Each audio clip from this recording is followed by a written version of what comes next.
Hey dear friends, this is doctor Preeti Batra और अपने इस चैनल पर हम बात करते हैं लॉ ऑफ रेजोनेंस की, मैनिफेस्टेशन की एंड लॉ ऑफ अट्रैक्शन की।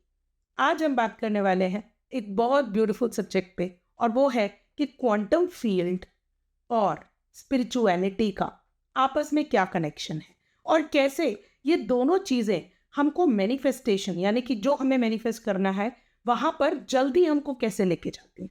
ठीक है, तो पहले हम समझते हैं कि ये जो क्वांटम फील्ड है ना, that is a field of possibilities या फील्ड ऑफ इंफॉर्मेशन, यानी कि एक बहुत बड़ा फील्ड है, बहुत बड़ा फील्ड ऑफ पॉसिबिलिटीज है जिसके अंदर हर चीज़ इंटरकनेक्टेड है। सारे पार्टिकल्स एक दूसरे से कनेक्टेड है, कहीं ना कहीं जुड़े हुए हैं, और सबके अंदर कुछ ऐसा इंटेंगलमेंट है, मतलब ऐसे इंटेंगल्ड है एक दूसरे से कि अगर एक पार्टिकल ने यहाँ कुछ पॉसिबिलिटी को अचीव करने का सोचा, तो अगर किसी और पार्टिकल ने कहीं और उस पॉसिबिलिटी को ऑलरेडी अचीव किया हुआ है ना, तो ये दोनों इंटेंगल्ड हो जाएंगे, और ये जो पार्टिकल जिसने यहाँ सोचा है ना, वो वहाँ की पॉसिबिलिटी को आराम से अचीव कर लेगा। यानी कि ये एक ऐसा कॉन्सेप्ट है स्पिरिचुअलिटी में, अगर हम इसको देखते हैं तो everything is created by the conscious, जो हमारी जो यूनिफाइड फील्ड ऑफ कॉन्शियसनेस।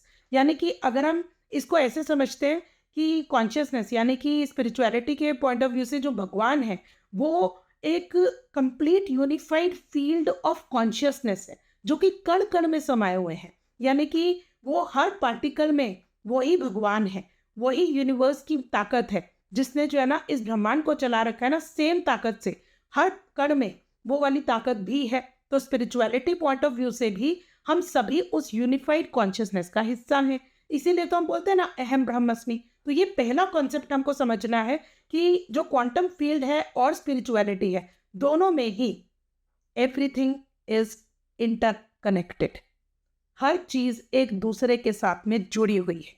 ये यहाँ का पहला कॉन्सेप्ट है जो इन दोनों चीजों को बिल्कुल एक नजरिए से देखने पे हमको जो है ना, हमको आभास दिलाता है कि हम इनको एक नजर से देख सकते हैं। ठीक है, अब सेकंड चीज इसमें क्या आती है? सेकंड चीज इसमें आती है, there is no concept of space and time. Yes my dear friends, quantum physics में या क्वांटम मैकेनिज्म्स जो हम बात करते हैं उसमें स्पेस और टाइम एग्जिस्ट नहीं करता। यानी कि अगर एक पार्टिकल ने यहाँ कॉन्शियसली एक पर्टिकुलर चीज के ऊपर, एक पॉसिबिलिटी के ऊपर फोकस डालना शुरू किया, और अगर वो वाइब्रेशनल मैच बन गया यहाँ के किसी पार्टिकल के लिए, तो स्पेस और टाइम मैटर नहीं करता। यानी कि ये जो स्पेस है ना, ये इस स्पेस को छोड़ देगा। I mean there is nothing which is known as space. ये क्योंकि वाइब्रेशनल मैच हो गए हैं, इसीलिए नेचुरली ये वाला पार्टिकल भी इस पॉसिबिलिटी को अचीव कर सकता है। ठीक है, so there is no concept of space and time.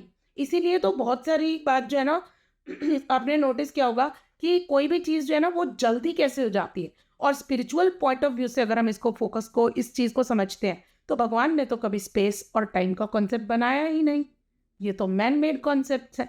उन्होंने तो ये जो हम सबको जो है ना, एक क्योंकि वो कण कण में समाये हुए हैं और हमको सिर्फ फिजिकल फॉर्म्स दिए हुए हैं, तो फिजिकल फॉर्म्स को अगर हम ऐसे समझते हैं कि एक बड़ा सा ओशन है और वहाँ पर जो है ना पानी की छोटी छोटी बॉटल्स हैं, और उन छोटी छोटी बॉटल्स में भी सेम ओशन का पानी है, सबका ढक्कन खोल दो और खोल के वापस उसके अंदर डाल दो, तो सारा फिर से यूनिफाइड फील्ड ऑफ कॉन्शियसनेस बन जाएगा ना।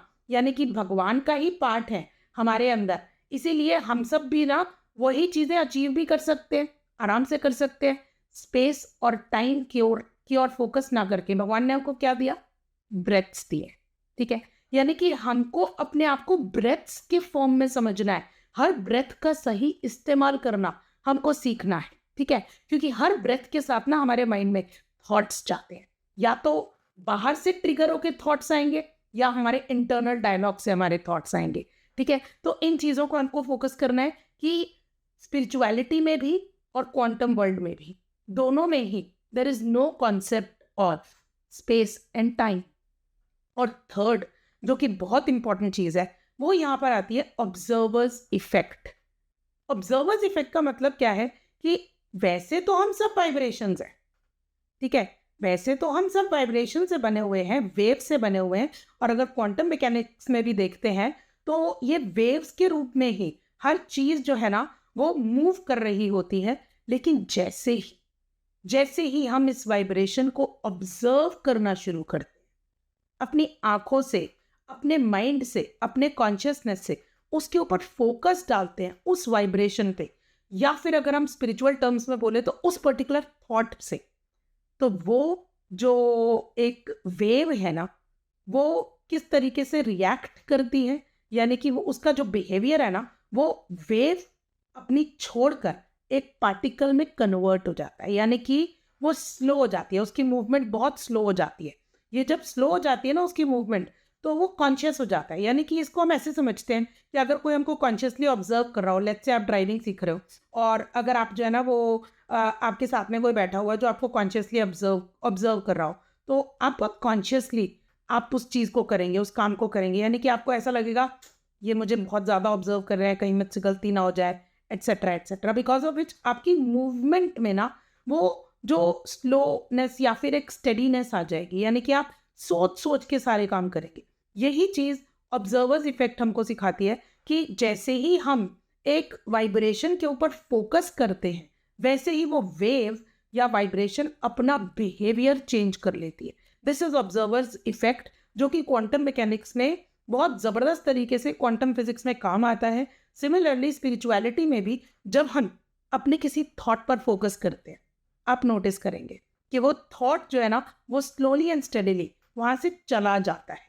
ठीक है, यानी कि हम उस थॉट पे फोकस कर रहे हैं, हम उसकी फीलिंग को ज़्यादा देर तक अपने अंदर रख नहीं रहे, है ना। तो स्पिरिचुअलिटी के पॉइंट ऑफ व्यू से भी हमको ऑब्जर्व करके, यानी कि दृष्टा भाव से हर चीज़ को देखना है। ठीक है, तो इतना ब्यूटीफुल कनेक्शन है ये क्वांटम फील्ड में और साथ में इसमें स्पिरिचुअलिटी में इतना ज़बरदस्त कनेक्शन आता है ना। इस कनेक्शन की वजह से हम वो सब अचीव कर सकते हैं जो हम मैनिफेस्ट करना चाहते हैं। कैसे? देखिए, जब मैंने आपको बोला कि everything is interconnected spirituality point of view से, दैट मीन्स हम सब में क्योंकि सेम कॉन्शियसनेस है जिससे कि ये ब्रह्मांड चल रहा है, इसका मतलब हम में वही ताकत है। यानी कि अब हमको अपने अंदर जो है ना वो जो एनर्जी का ड्रेनेज है वो फील ही नहीं हो सकता। क्यों? क्योंकि हम क्या, हमारे अंदर वही सेम कॉन्शियसनेस है, बिकॉज ऑफ विच हम कुछ भी कर सकते हैं। There is nothing which is humanly impossible for human beings. ठीक है, और जो कुछ भी इस संसार में हो रहा है वो हमारे ही लिए हो रहा है, क्योंकि भगवान ने तो हम लोगों को जो है ना यही बोला है कि मैंने ये संसार तुम्हारे लिए रचा है। तो बस कुछ भी, जो कुछ भी हमारे लिए हो रहा है वो हमको हमारी ही प्रोग्रेस की तरफ लेके जा रहा है। इस सोच के साथ जब हम आगे बढ़ते हैं तो हम कुछ भी मैनिफेस्ट कर सकते हैं। सेकेंड चीज़, जब हम स्पेस और टाइम छोड़ देते हैं, यानी कि जब हम अपना दिमाग यहाँ नहीं लगाते कि मुझे ये चीज़ अचीव करनी है और मेरी कोई लिमिटेशन है और मुझे ऐसा लगता है कि मुझे बहुत ज़्यादा टाइम लगेगा, तो स्पिरिचुअलिटी पॉइंट ऑफ व्यू से, क्योंकि स्पेस और टाइम का कोई कॉन्सेप्ट ही नहीं बनाया भगवान ने, तो हमारा फोकस कहाँ होना चाहिए?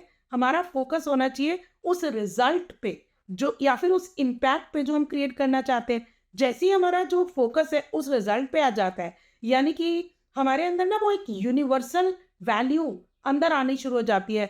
यानी भगवान की वैल्यू, भगवान की वैल्यू क्या है? हार्मनी की, पीस की, जॉय की, हैप्पीनेस की। तो वो वाली जब फीलिंग आनी शुरू हो जाती है ना, तो हम हर काम में ना हैप्पीनेस ही ढूंढते हैं। फिर हमको ना ये नहीं सोचना पड़ता कि कितना टाइम लगेगा या कितनी हमको देर लगेगी, हम सिर्फ अपने काम करते चले जाते हैं। ठीक है, तो इस वजह से भी हम जल्दी मैनिफेस्ट कर पाते हैं।